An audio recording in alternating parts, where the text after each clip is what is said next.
សូមស្វាគមន៍បងប្អូនដែលចូលមកកាន់ការផ្សាយរបស់នាងខ្ញុំនិងសូមពំនាំព័ត៌មានដ៏ល្អទាក់ទងនឹងហាងឆេងមាសថ្ងៃនេះដែលបងប្អូនឃើញហើយប្រកាសជាមានសង្ឃឹមបងប្អូនដែលមានលុយច្រើនហើយចង់ទិញមាសដោយសារតែពេលមុនគឺឡើងថ្លៃរហូតដល់380ថ្ងៃនេះទី9ខែ4ឆ្នាំ2025ឃើញថាមាសគីឡូលក់ចេញត្រឹម$364ទិញចូលត្រឹម$349ប្រាក់ទីនទឹក7 $336លក់ចេញនិង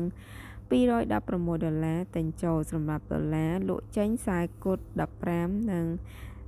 ទិញចូលខ្សែគត់ចាបងប្អូនទាំងអស់គ្នានេះគឺជាប្រភេទខ្សែកមាសដែលមានទម្ងន់ 1G3 ហ៊ុនអញ្ចឹងសម្រាប់បងប្អូនទាំងអស់គ្នាដែលមានលុយគឺអាចមើលបានសម្រាប់1G3 ហ៊ុននេះគឺល្មមតូចច្រឡឹងបងប្អូនទាំងអស់គ្នាដោយសារតែទឹកលុយយើងតិចអញ្ចឹងហើយយើងកុំចង់បានធំយើងធ្វើតាមទឹកលុយសម្រាប់ហាងឆេងមាសថ្ងៃនេះអាចនិយាយបានថាជាដំណឹងល្អហាងឆេងល្អដោយសារតែតួលេខគឺបានស្រុតចុះសម្រាប់អ្នកដែលចាំឲ្យចុះថោកជាងនឹងទៀតក៏អាចចាំបានដែរដោយសារតែចាប់ពីធ្លាក់ពី380គឺមកដល់សល់64ហើយហាងឆេង64នេះគឺតាំងពីម្សិលមិញនិងថ្ងៃនេះចា2ថ្ងៃជាប់គ្នាហើយគឺអត់ទាន់ចុះទេចាដោយសារតែហាងឆេងថ្ងៃនេះរៀងដំក្បាលចុះក្រោមទោះបីជាចុះតិចពិតមែនប៉ុន្តែខ្ញុំចង់បង្ហាញបងប្អូនទាំងអស់គ្នាអ្នកដែល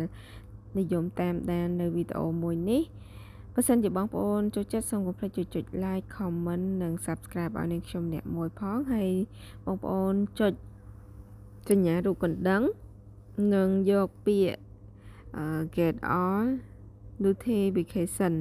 ហើយសម្រាប់វីដេអូនេះនាងខ្ញុំនឹងបង្ហាញបងប្អូនទាំងអស់គ្នាទាក់ទងនឹងហាងឆេងមាសក៏ដូចជាម៉ូដខ្សែកមាសស្អាតប្លែកៗដល់បងប្អូនទាំងអស់គ្នាដែលសិតសឹងដែលជាម៉ូដដែលចេញថ្មីហើយកំពុងបញ្ញ